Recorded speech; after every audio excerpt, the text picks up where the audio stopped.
Hey everybody, Josh Sheridan here with the Barely Legal Podcast. They demand my alter ego, but I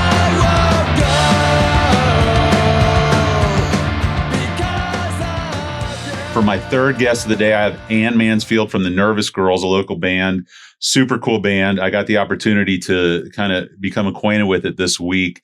If you're into Hole, if you're into this Distillers, Sleater-Kinney, a lot of these bands, you're going to love them. I really dug their album, and it's kind of sometimes when I'm talking to people, musicians on this show, it's like, well, send me your stuff and I'll listen to it. And I'm like, ooh, like, okay, well, come on, we'll talk about it. But luckily, I really dug this band. I really dug their music.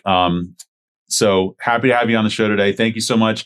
I don't even remember how it was that we became acquainted, but at some point through the kind of gestation of this show and getting into the music world and getting to know, the people who, in the vinyl industry and live music and stuff, I'm making friends, which is really cool to me because I'm such a fanboy. So thank you for reaching out, and thank you for, and I guess you live in the neighborhood. You driven by, you said you've seen the mural and. Yeah. I'm just in Seminole Heights. Okay. Maybe 10 blocks that way. Okay.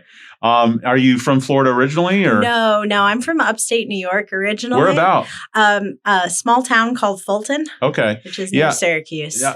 It comes up a lot. A lot of my guests went to UCF, and a lot of my guests are from the northern part of New York. I don't know how that's happened, but I'm trying to remember who it was. Just last week, I had someone from Rochester. I had an aunt who was up in Fayetteville near Syracuse, and I would go up there every summer. So I know the area pretty well. Yeah.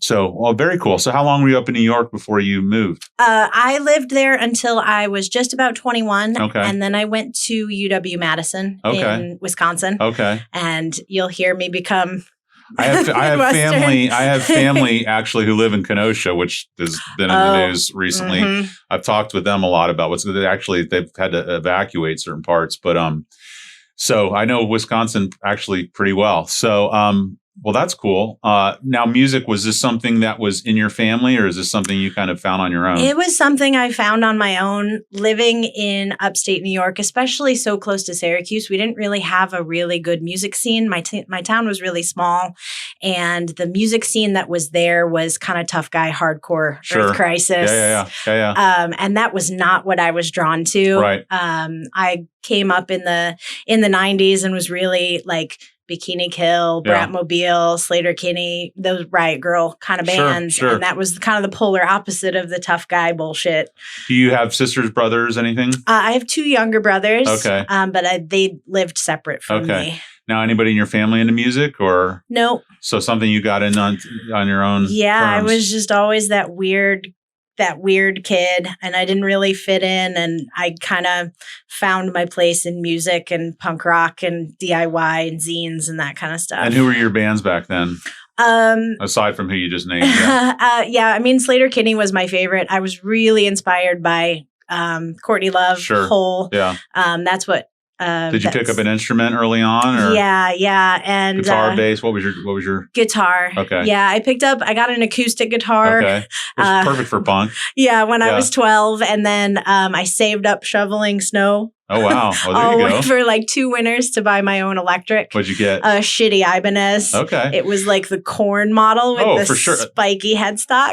Especially in Florida, shitty Ibanez is the entryway drug for guitars. So. Yep. No, I hear you. So, when did you start playing in a band? I had a couple of bands, nothing real serious when I moved to Madison and I was in college. I was in an all-girl cock rock cover band called Lick My Love Pump. Nice. Do you know Dave Decker? I do know Dave Decker. His band Vaginosaur Jr.? I thought that was the best ever. Yep. And they're on Spotify. Yeah. You can find them. He's so wonderful. And not only that, but the way they spelled it is SORE, not SAUR. So it's triple entendre, in that. So, well, that's awesome. Yep. So how long did that band band lasted. We never even played a show. Okay. And I was in a couple other small things after that. But I didn't touch my guitar for the better part of 15 years. Really? Yeah. I had a lot of imposter syndrome. Okay. And I just didn't feel like it was something that I could do. Right. And, I kind of fell into that like, I'm married, I'm a mom. Like that is somebody else's life. That's not something I can actually do. And I'm no good and no one wants to hear what I have to say anyway. Right. So how'd you get out of that? I moved to Florida. Okay. I moved to Florida in 2016 and I was just really feeling kind of lost and like I would work this demanding job and then I would go home and be a wife and a mom and How many kids do you have? I just have one. Okay. Yep. I A have boy, girl? a boy. How old? He is 9. Okay. Yep. I have a 2-year-old boy and a 6-year-old girl, and they're the best thing in the world. And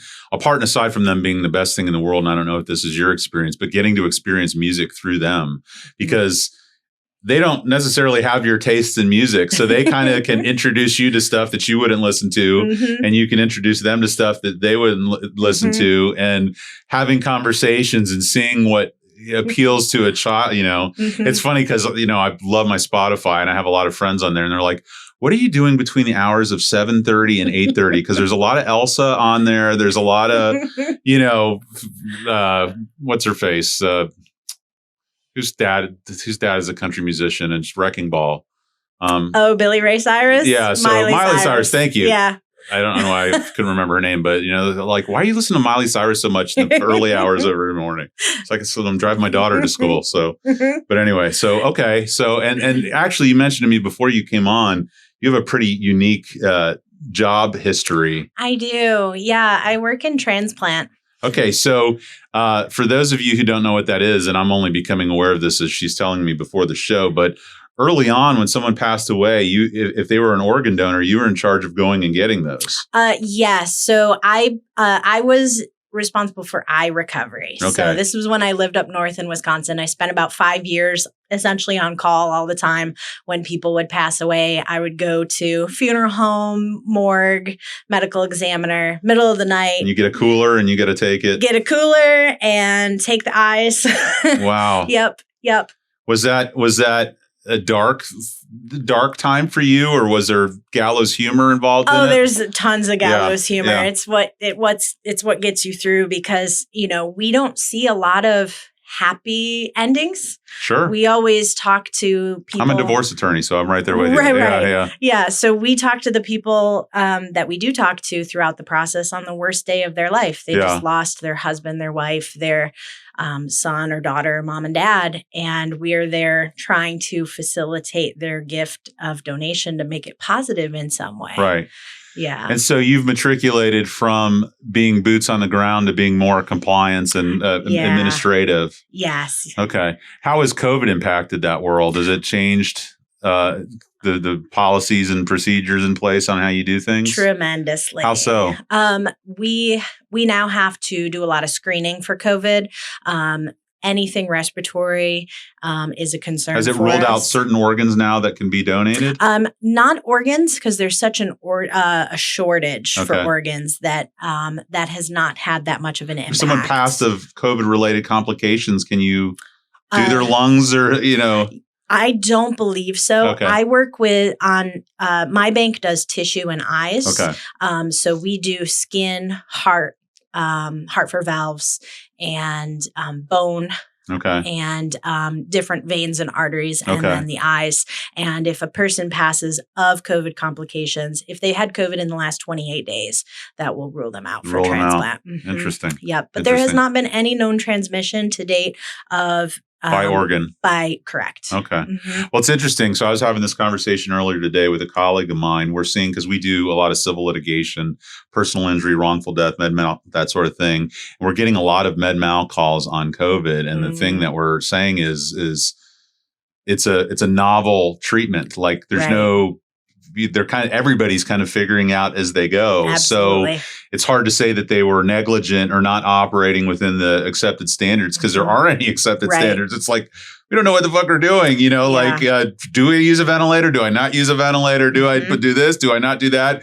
The hydroxychloroquine or whatever. And now there's whatever this plasma is that Trump's talking, you know, it's like all this stuff. People are literally like huffing paint fumes, hoping it'll, Right. you know, blow it out of the system. And FDA has not even given us regulations during this time. They just said, here are considerations. Right. You should consider whether. Yeah. And it's really our accrediting agencies that we get certified from. Those are those friggin' lawyers that sue everybody for everything. It's like, I don't want to be on the hook for this. Yep. So, you know, proceed at your own risk. Yep.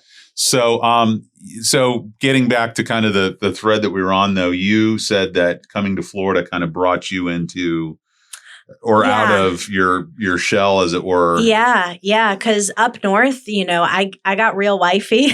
Yeah. And I kind of fell into that pattern. And when I moved here, I didn't know anybody. Right. I didn't have any friends. And so I was like, you know what? I am going to buy myself a guitar and I'm going to just teach myself to play again. What year was this? This was 2016. Okay. Mm-hmm. And I got my guitar in like January 2017. What'd you get? I got a Fender Telecaster. Okay. Beautiful American white Telecaster. Yeah. And I was like, okay, I feel comfortable. I'm going to just see if I can find anybody who wants to play. How'd you do that? Craigslist. Okay. I met my band on congratulations Craigslist. on not getting murdered. I know. Yeah. Well, that's the advantage of being in an all-girl band. Yeah. You feel a little bit safer. Yeah. You're ruling out 90% of the perpetrators. Yep. Yeah. Yeah. The girls, they had a Craigslist ad up that they were a bassist and a guitarist looking for a drummer. Okay. And I messaged them and I was like, I'm not a drummer, but we have the same influences. Did you guys put the influences out there? They had, yeah. I always love these discussions. Like, want to sound like, X, Y, and Z. They were like, we're really inspired by like the yeahs, and there were a couple other ones I can't remember. But I was like, we have the same influences. Like I've been talking to someone who plays drums. So if you guys would be interested in bringing on an extra guitarist, I can bring him with. And we ended up meeting over at the Indie. Okay. And we really hit it off. So there's a guy and 3 girls? Originally. Yep. And he's the one that gave us our name. Okay. He was kind of flaky. Okay. He only maybe came to 2 practices the whole time. Yeah. And he made a joke because we were so nervous playing together. He called you the Nervous Girls. He was like, I'm Joe Blue and this is the Nervous Girls. Yeah. And so we kind of found that we didn't need him. We had a better flow when he wasn't there. So we broke it off with him and we're like, all right, I guess we're the Nervous Girls now. Do you have a drummer now?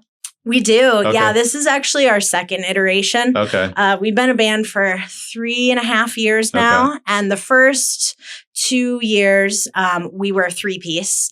And that was the original 2 girls from Craigslist that I met, Amanda and Lauren. And what ended up happening when Joe left, Lauren was like, I'm going to teach myself drums. Yeah. And she hopped over on drums and Amanda played a little bit of drums too. So they would actually switch off. Okay. And we had our first configuration was 2 guitarists and a drummer. Okay. I dig it. And yeah, I was like, Sleater-Kinney does it. Well, Sleater-Kinney, and then you had the Black Keys, White Stripes years, and now there's So one of the concerts that I saw that I loved was 9 Inch Nails, Queens of the Stone Age, and Death from Above, 1970. Oh, and that's just a bass player and a drummer. Mm-hmm. And now there's a lot of bands that. So I saw Sleep at was it the Ritz? They had Big Business open for them. I don't know. Oh, that was at Crowbar. Was it at Crowbar? I think so. There was big. Well, Big Business is played at the Crowbar, but I think Big Business opened for Sleep at. Is it still the Ritz? Yeah, it's still the Ritz, right? Yeah. So they're a bass and drum combo, and if you've ever seen them play, Cody Willis, the drummer, he drummed in the Melvins and drummed for the Murder City Devils. Anyways, amazing drummer and amazing. I always love when a 2-piece can sound like a 20-piece. So yeah. And there's other bands now. There's one band I'm trying to think, and they literally like song to song switch off who's playing guitar and drummer and singing. So I love that kind of, you don't know what you're getting type of deal. Yeah, that's how we started out. And we did that for 2 years. We would have songs where they would switch, and they were both songwriters too. Are you the singer or who's the singer? Right now, I'm the primary singer. Okay. I sing the majority of our songs. And so our current configuration, Lauren, our previous drummer, she last year was like, I want to go back to school and I want to move back home. And so we were kind of at this crossroads crossroads of what are we going to do? Right. It was always the three of us. And I went to a show at Crowbar, and this girl came up to me and she's like, "Hey, aren't you in the Nervous Girls? I saw you at this show." And she was like, "I'm a drummer. So if you're ever looking for one." Awesome. And I'm like, what is it about this town that another female drummer will just materialize? It's kismet or whatever. Yeah. It's just kind of you ask and you shall receive type of situation. Yep. And that's our current drummer, Morgan. Okay. So you're a 3-piece or a 4-piece right We now? now have a bassist also. Oh, look at you. Our friend Amanda last year, before our because we didn't play shows for about 6 months while we were transitioning and reforming. And our friend Amanda was like, "I'm going to teach myself bass so that I can play for you guys." That's awesome. And so now we're a 4-piece. Now, are you rhythm or lead, or does it even work I'm out that way? definitely more rhythm. Okay. I joke about how my playing style is I pretty much just have like 4 chords with capo and pedals. Worked for the Ramones, worked for the Bad Brains, worked for, Black Flag and everybody else. So no shame there. So writing the music, is it collaborative or is there... It is pretty collaborative. We kind of write it in layers. The majority of our songs will start with me.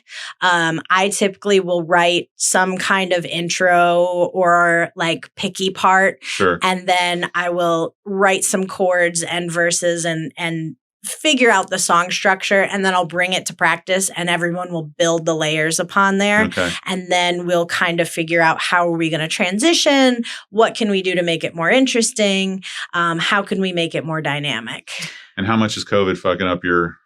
It fucked us up pretty bad. It was really hard because we would practice before COVID. We practiced twice a week. Oh, wow. Yeah. That's awesome. That's discipline. You don't see that a lot. Yeah. And, we'd talk to some of our friends and they're like, sure, we practice like every 2 weeks. Yeah. But yeah, we practiced on Wednesdays and Saturdays religiously. That's awesome. For the last, 3.5 years. When did you put out your first album? Now I think you brought me something. I did. Right. Yeah.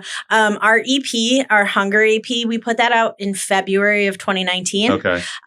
And we are now working on a full length. I hope so. I mean, that's the conversation that I have with everybody that I know that plays and writes music is you better be using this time to get out some content. And not only that, but if you look back historically on some of the greatest music movements, they're always attached to when we're in crisis, whether it's, segregation or the Vietnam War or whatever the thing is. So you better write. I mean, there's so much to write about now. There's so much to be inspired by now. There's so much message to get out there. And so I'm hoping that if there's one of the byproducts of this just shit year or years or terms in office, however you want to break it up, that it's resulting in good music. Yeah. We have actually, a lot of my friends in bands are struggling right now to write anything. And, we've been pretty fortunate in that, we did stop practicing for about 3 months. Right. And then in June, we were like, okay, we're feeling a little bit more comfortable.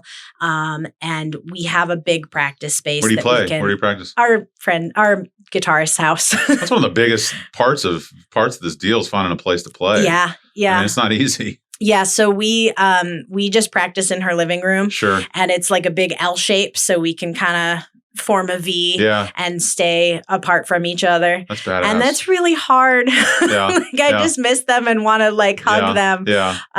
But because we've been able to practice, now we do once a week. Have you got some songs under your belt? Oh yeah. I think we've written. We had a couple that we had started before quarantine, and I have 2 more.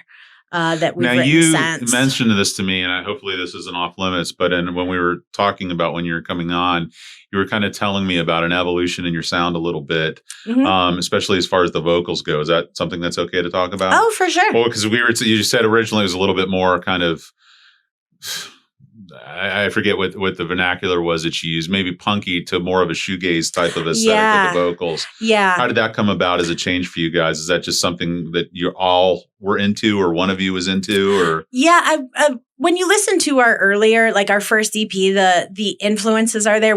when we first started the band, I was really terrified of pedals. Okay. I had like a delay pedal, a chorus pedal, and an overdrive. Yeah. And now I have a whole board. ginormous board. That's usually it's like tattoos. You're like, I'm just going to get one, and all of a sudden you have a million of them. Yeah, I have that too. Yeah. No, I have that problem too. No, my wife. I forget what year it was, but we went to New Orleans, and I'd been wanting a tattoo forever, and I finally convinced my wife, and I was like, it'll just be one, and now I have 5, and she's like, okay, I thought it was just one, and so I definitely get that, but same with the pedals, so same for me with guitars too. Like, my buddy Greg from Wolfface, he's like you can only play one of them, you need a backup. You need one in alternate it's like, but this one's a V, and this one's an SG, and this one's a Tele, and I need a bass, and now I need a banjo, and I got a ukulele. Yep. So I was like, you can come up with an excuse for anything. But anyway, enough about me. Let's talk about you. So the stylistic kind of change from the EP to what you guys are writing right now. Yeah. I think a lot of it has been the evolution in us adding a different drummer, and having that bottom end with the bass has really made. Is this drummer a more skilled drummer, or I don't want to put you on the spot? It's a different sound. They bring in different paints to the canvas than okay. So we'll talk about it in those terms. So you used a phrase, I think you used it, I might have used it, but we talked about shoegaze, and then I was telling you about this kind of inner battle that I'm having about Deftones, because half of my friends think they're shit and the other half of my friends love them, and I'm always having to go through and explain my love for them, but they're not really a shoegaze. When I hear shoegaze, I think of My Bloody Valentine, or I think of more of that kind of type of Ride deal. And yeah. So, is the music becoming softer, or is it more just the vocals that are doing that? Or so I like shoegaze. I like shoegaze that has more distinct vocals. Okay. And I think that's a little bit more in the direction that we're going. Okay. I don't like it necessarily droning. I don't like when the vocals are just a layer, like especially when there's a female singer, it tends to be like this ethereal, beautiful, but kind of breathy layer. And we are at heart like a punk band. Yeah. We sing about, especially being an all-girl band, we sing about a lot of things that are hard to talk about. We talk about childhood trauma and molestation and rape. And I have a song. I'm not going to cry on your podcast. Please cry. We have a song. It's like when you're driving, it's like 20 points if you hit that old lady. It's like if I get a cry, then I get a triple word score. So you're good. I'm a crier anyway. I cry at shows. But we have a song that that's on our new LP that we have not yet recorded, but it is about my son who died. Okay. And how traumatic that was. Okay. And I just put all of those feelings and all of that grief in a song. Oh my God. And another song is about my divorce. And really a lot of the record has been just the weird shit that has happened since getting divorced, and like dating again and new relationships and anxiety and dealing with all your trauma and your bullshit while going through. Well, that's why it's so beautiful is the music is there's not a lot else out there that can do that for you. And, I've had this conversation with Tom DeGeorge at Crowbar and a lot of other people.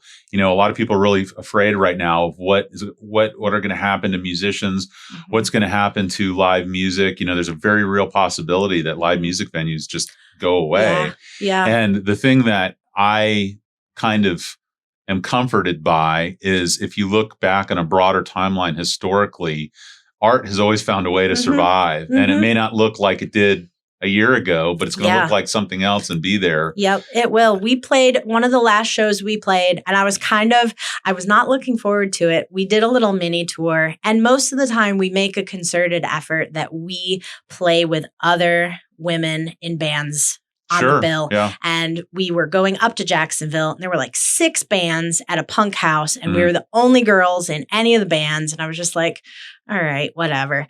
But when we got there, it was a shed with like extension cords. Did you see Green Room? You never see the movie? Oh, you got to see the movie Green Room. I will put that on my list. I'll tell you about it afterwards.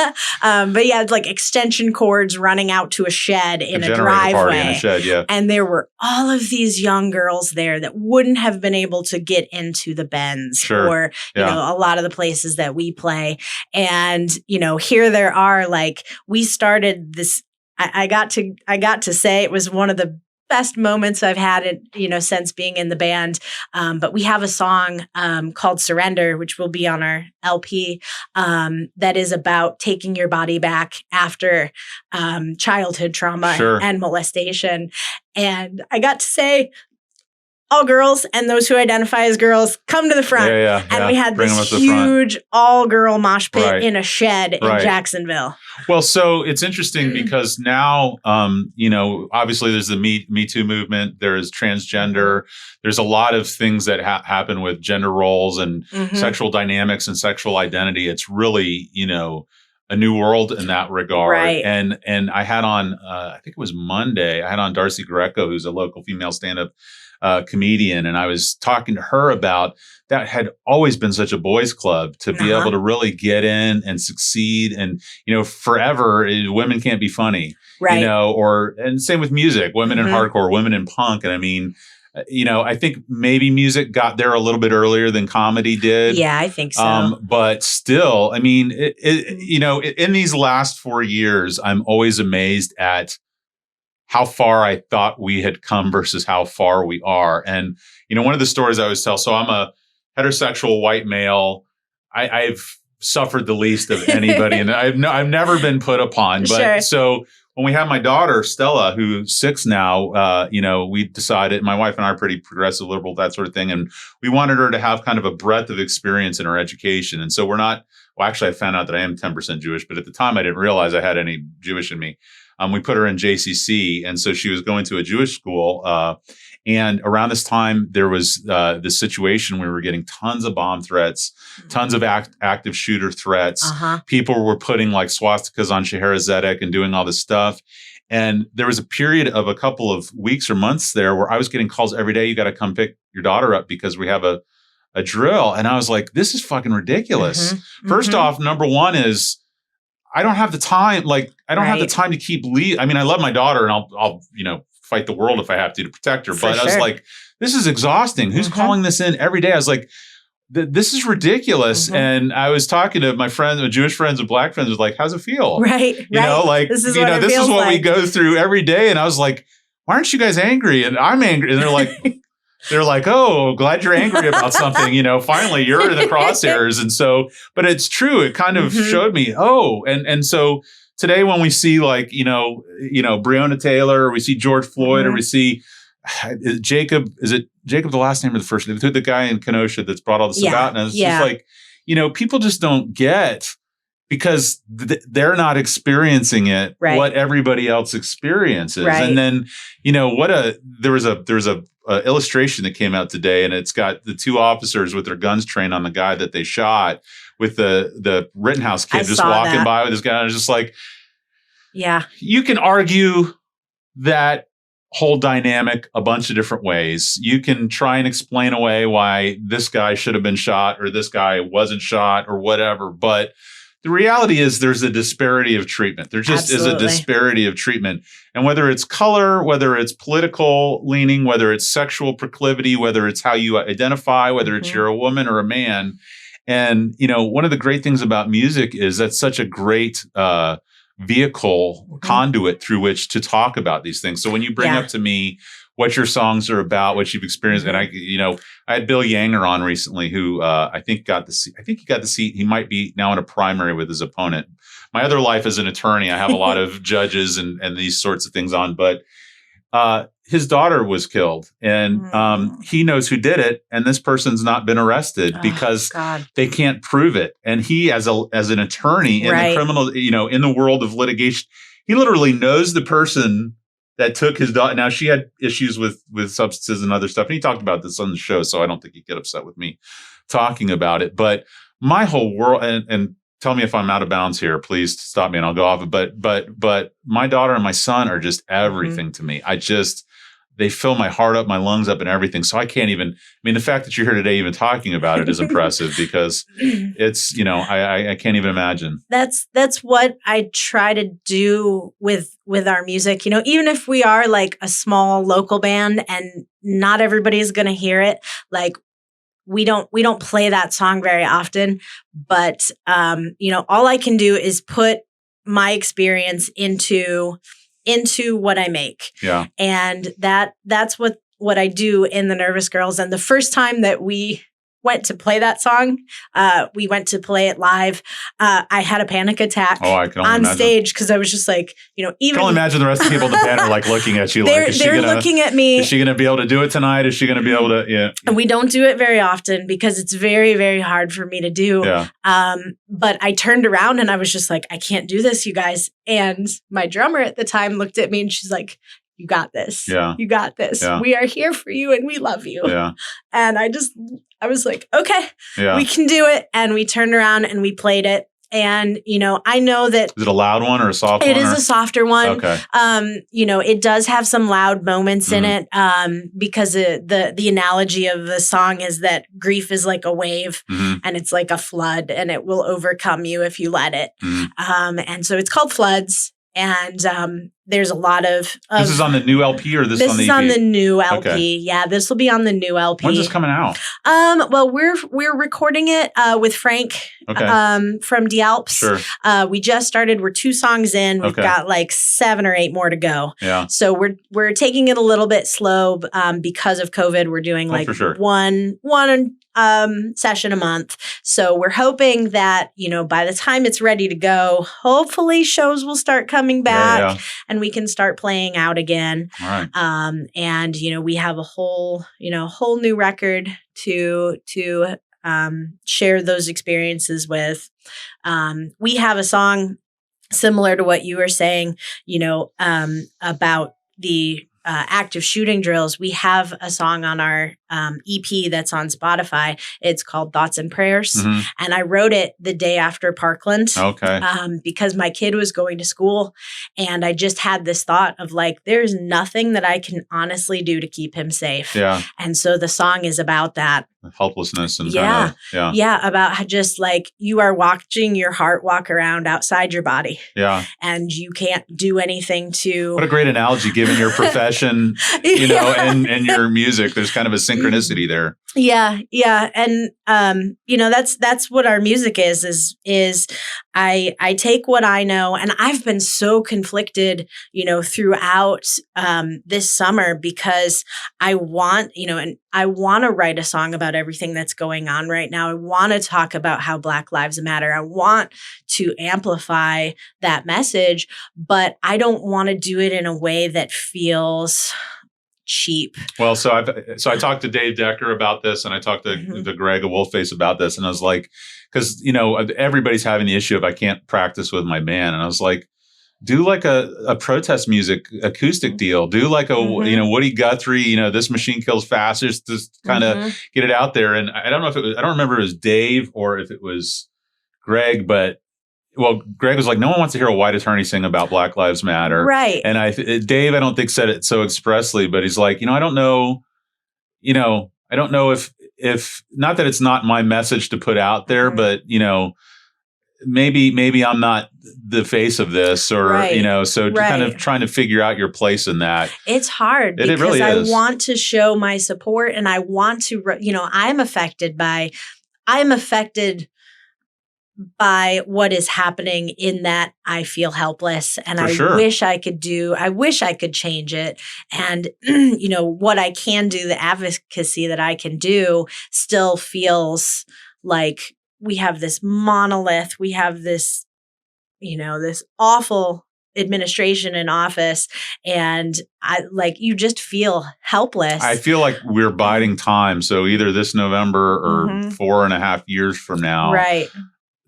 there's not going to be any growth or positive movement until he's gone. Yeah. And I don't want to be that white feminist that's making this thing that's bigger than me about me. Yeah. Yeah. And that's, we started writing a song, and I started writing because I was so affected by just what happened to Breonna Taylor, just how uniquely awful that is. And that is so not likely to happen to me as a white woman, to have a similar situation.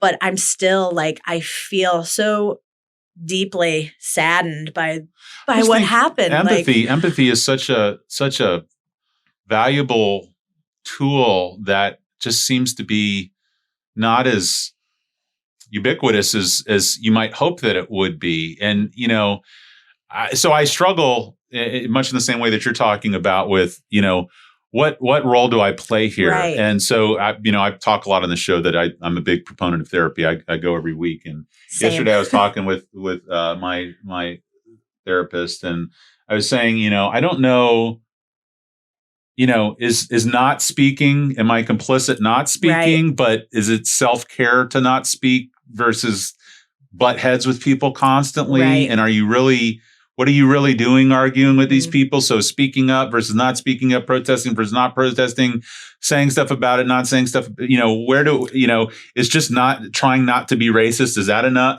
Where is it that you fall in that? But I think at a bare minimum, just trying to be empathetic. And what's hard to do is to walk a middle road.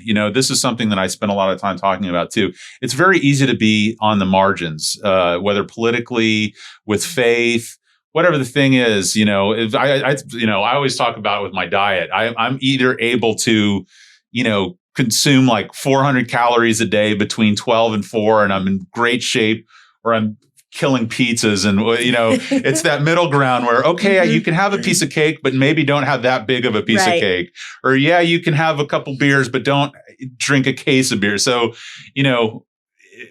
politically speaking, don't be quiet, but also you don't have to fight and die on every hill, every battle, because Facebook and social media gives you that opportunity on a nightly basis. Absolutely. To just, bang your head against the wall. And that's not normally the healthiest thing for most people either. So, yeah. And especially for those of us who have families that don't agree with us. Oh, for sure.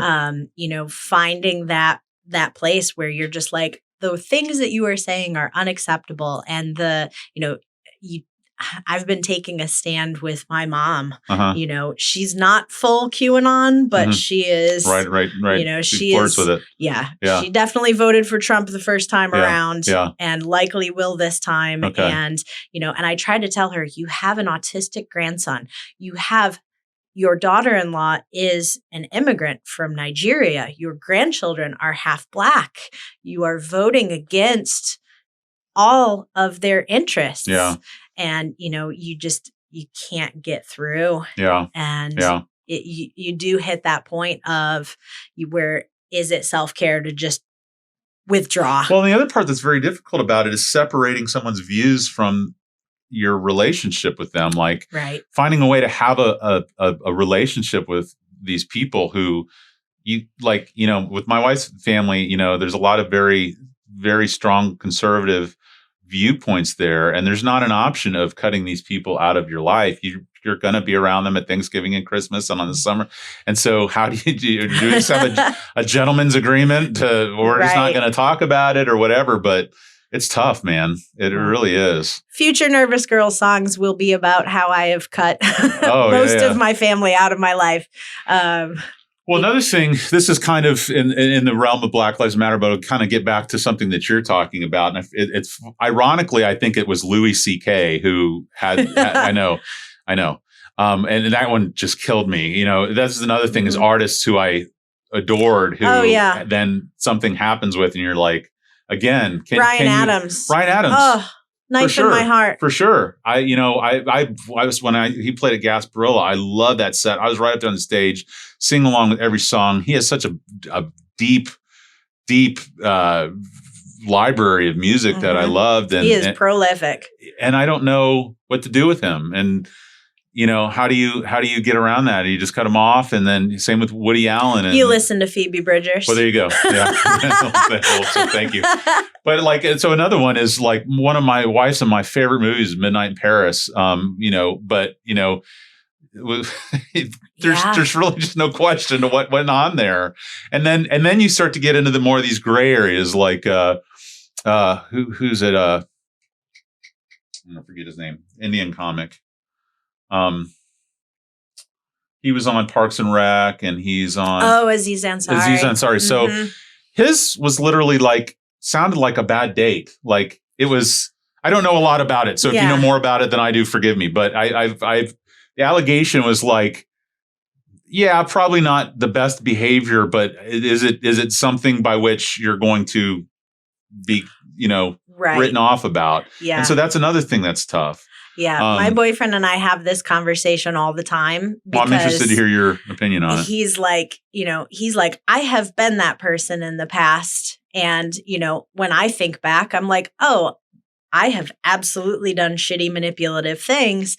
And I think, it's only now that we're talking about it in this different context and thinking about how, I have certainly done things that could be construed as abusive. And, I would hate to be a teenager now in the age of social media and things, especially when I was like 19 and I was trying to be cool and edgy. And, if some of the things that I said back then were to be brought out now, just brought out now, like I would be mortified and I would feel so ashamed of myself. And so all of these people living so publicly, there's not really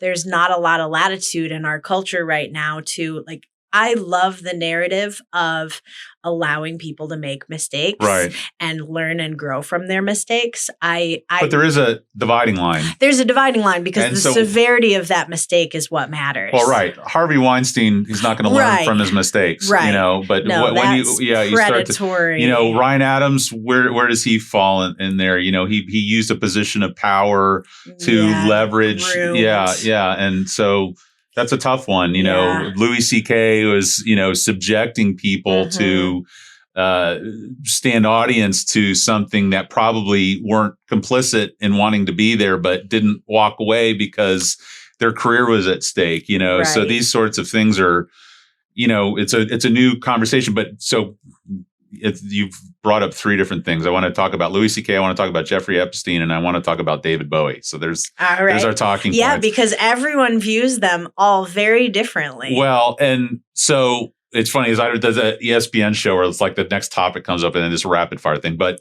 so Louis C.K. had this bit about, and I don't remember the joke specifically, but it's like a first date for a man and woman are very different things because the man's worried about whether or not he's going to get laid that night. And the woman's worried about whether or not she's going to get killed that night. Right. And I always thought that was such an interesting concept. And while it's tongue in cheek, so I have a 2-year-old and a 6-year-old. So sometimes I'll go grocery shopping after I get them to bed, which means between 9 and 10 at Target, I'm going and buying whatever we can because that's the only hour I get to do it. And I'm 6'4", big dude, beard. I walk through a parking lot without another thought in the world. But without fail, I walk by a single woman in a parking lot and I can feel them looking at me terrifying. Is this going to be the guy who does it? Yeah. And I'm such a docile pacifist, whatever, but I may not appear that way at 9:30 at night in the dark, Target parking lot. And so, clutching the purse or getting the key fob out or kind of walking under a street light or whatever the thing is. And it's, again, this empathy to how other people experience the world versus how you experience the world. Right. So, yeah. And, most of my band, we have gone through sexual assault and a lot of, being a woman, you have these conversations with your friends and they're, the Me Too is viral for a reason because you just look around the room and they say, yeah, me too. Yeah, me too. Yeah, me too. And sometimes it's varying degrees, and, my experience is everyone's experience with it is unique. My sexual assault was over a long period of time and it was by a woman. Oh, wow. which is very different Sure. than the cultural narrative. And it's not one that we talk about. And, so if you listen to a Nervous Girl song and you hear me addressing, this person that sexually assaulted me, it was actually my grandmother. Oh my God. And that's so different from the man in a parking lot. Sure. Yeah. And for years, like, I didn't even recognize, because it's not something that gets talked about. We don't talk about men getting sexually assaulted. We don't talk about Terry Crews. I don't know if you know Terry Crews, but that's a big one. He was sexually, and this guy is a professional football player. Right. I mean, built like a brick shit house. Like for him to be in a victim, I don't want to call it a victim role, but to be the victim, people have a hard time wrapping their head around it. Like, how are you in that position? Right.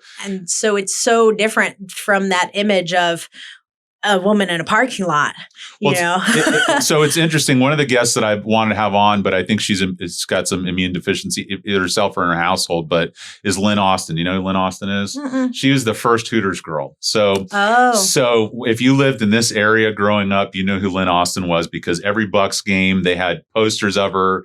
There was always billboards of her. And Hooters is such an interesting concept to me because it's kind of, if you stop and think about it, the fact that it exists is just bizarre. It's real weird. Yeah. It's just like, it's like, we don't have a Dick's restaurant, there's probably a Dick's, but the point that I'm making is it's kind of not above board thing to have anymore, but still they're everywhere. Right. But my dad took me there when I was a teenager. Well, still to this day as a guy, it's like, hey, we're meeting at Hooters. It's like, I love wings as much as the next guy. But it's like, there's other places to get wings, I'm not really, but anyway, I talked to her and I was like, she's like, who I am now versus who I was then, and the world that we live in now versus the world that we lived in then, and how, women are viewed now versus how they were viewed then. And my wife was a Bucks cheerleader for 8 years, and she's an attorney. I mean, she's one of the smartest people I know, one of the most capable people I know, but she lived in this world where she was, objectified. And I don't know, is there, like my daughter wants to be a Bucks cheerleader. My daughter wants to be a Bucks cheerleader. And I'm like, it's not a bad thing. It's not, but it just is this weird kind of area. And it's this thing which, as progressive and as liberal as I like to think that I am, I don't even know what I think about it. And it's same with weird. Gender stuff, when, so arguing with the conservatives, like, well, they want to use your bathroom. And it's like, that's such a stupid analysis, but I don't like, one of the ones that tripped me up a lot. And I really try and be empathetic. And I have friends, transgender friends who I reached out to, and I would say, I don't know what I think about this. What do you think about this? Right. And it's funny because I don't even get the same answer from them, but like, for instance, sports, having a man who transitioned into a female, should they, in the MMA, should they fight with, what do you do there? Right. And so there's these things where there's just not this clear answer available. Right. And, like my kiddo is autistic, and there is a saying among the autistic community that if you've met an autistic person, you've met one autistic person. Mm-hmm. And so I think the same can be said for trans folks. Yeah. Like there is still I think societally we want to think as trans people all have, similar experiences and similar opinions. Right. But when you find something like sports, it can be kind of a divisive issue. Right. Interestingly, to go back to the objectification a little bit, being in an all-girl band, that is definitely something that we experience. And it was funny because when I first started the band, I would go to shows and I felt like, okay, I'm this fat old mom. I'm in a band, that's cool. But, I have a day job, I have a kid, and guys were hitting on me left and right, and I wasn't seeing it. And my drummer was like, no, you're getting hit on, because you're hot. And I'm just like, no, I'm fat old mom. I'm 36. this is not a thing. And as time went on, I got so much more confident. And it's this weird thing where when you are objectified, you get confidence from it. And, my whole evolution throughout the band, like, and with beauty standards changing, I've always been, a bigger girl and grew up. I'm not agreeing. My silence is not me agreeing with any of this. No. But I would tell your story. No. Like growing up in the 90s with heroin chic and like not wanting any meat on anybody's bones to suddenly like now, like the more people being into like thick girls. Like I've gotten so much more. You found your lane. You found your niche. Yeah, sure. Yeah, and now like my Facebook is full of dudes. Yeah. I have no idea who they are. Yeah. So I don't post a lot about my own life anymore because I'm just like, I don't know who all these dudes are. I'm mainly just using it as a vehicle for my band now. Right. So there is that. But I also want, like, our songs are so deeply personal. They're about such, emotionally difficult things. I don't want to be objectified, but I have benefited from it. Yeah. And, I'm in a lot of like paddleboard groups and gear groups on Facebook. And every time I make a post, I will get like a flood of friend requests from dudes, and then they'll DM me and, strike out. Yeah.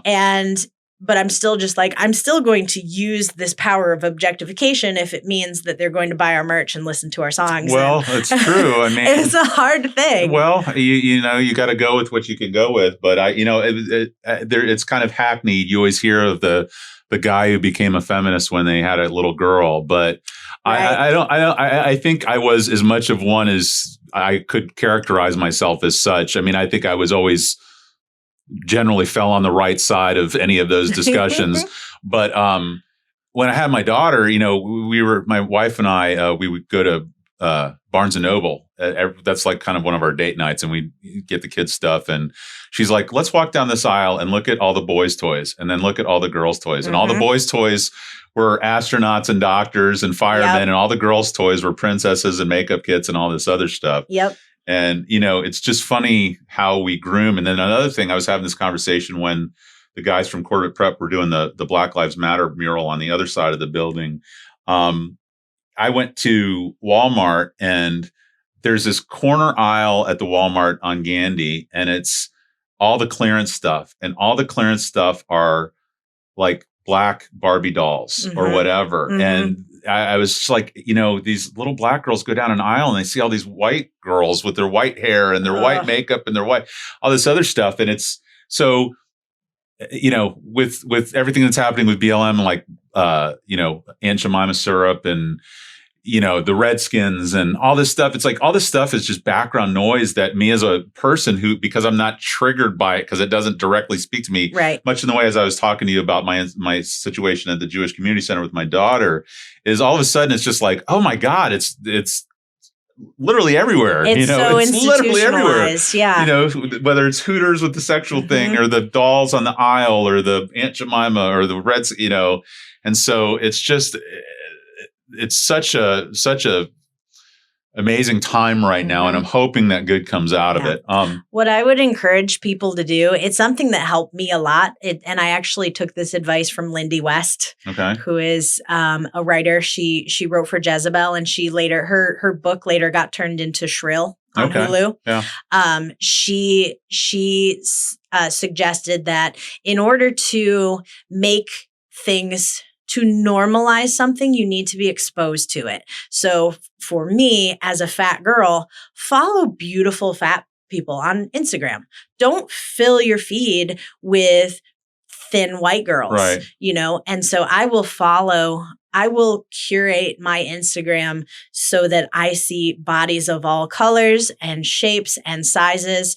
And so you don't just see blonde Barbies, you see big, beautiful black girls and, dark complected trans people and just all of these things. Of the rainbow. That you're not necessarily, that you don't necessarily get exposed to. And they're presented in, aesthetic, beautiful way.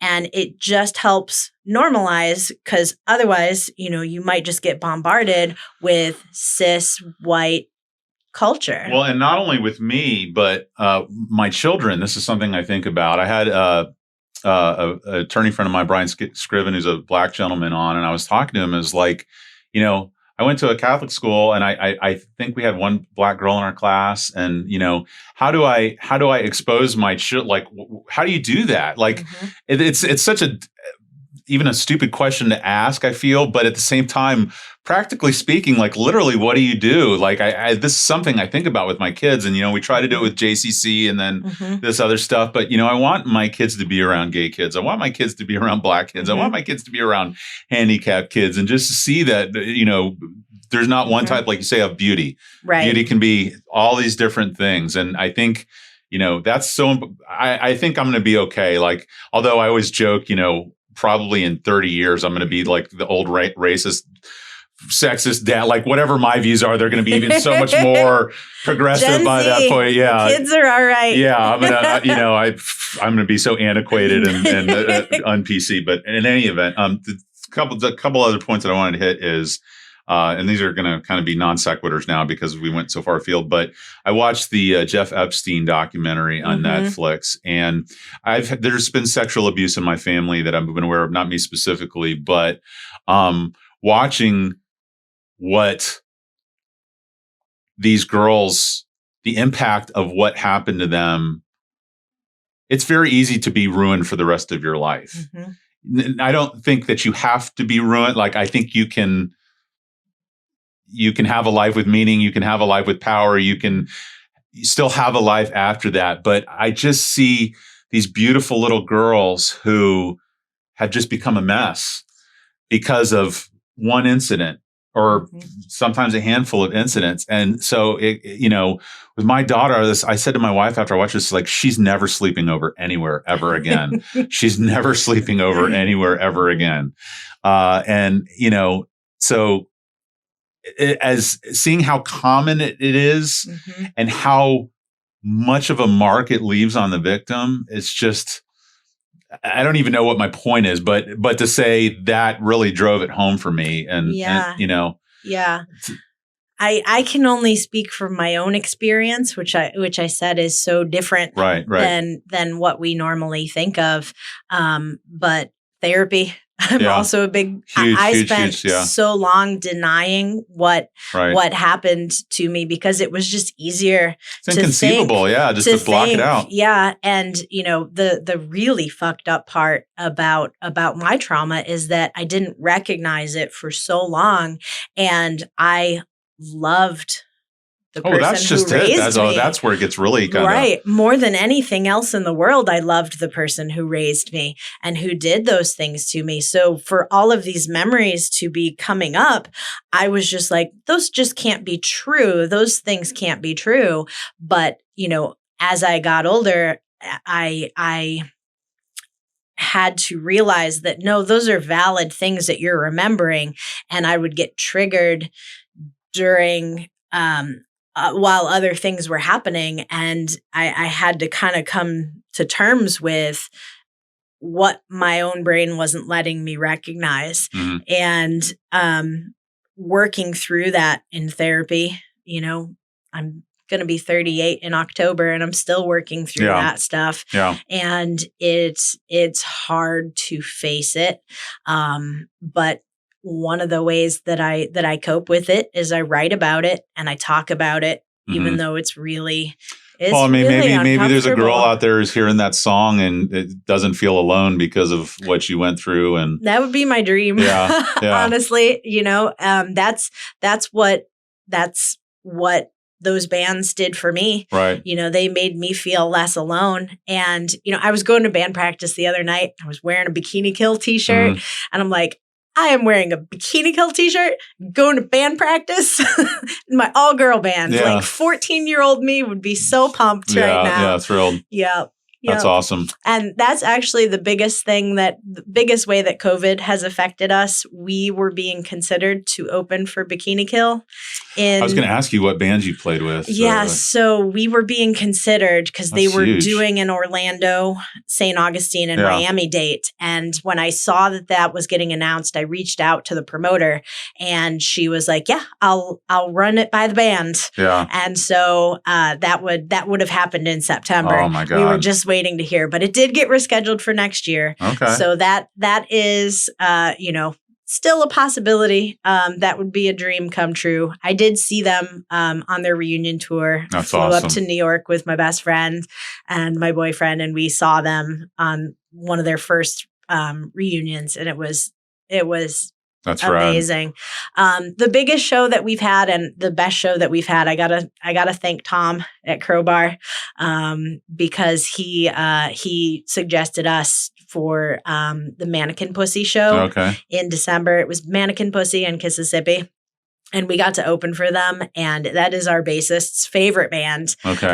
And so that was just a huge, huge show for us. That's awesome. And it was really amazing to be able to play.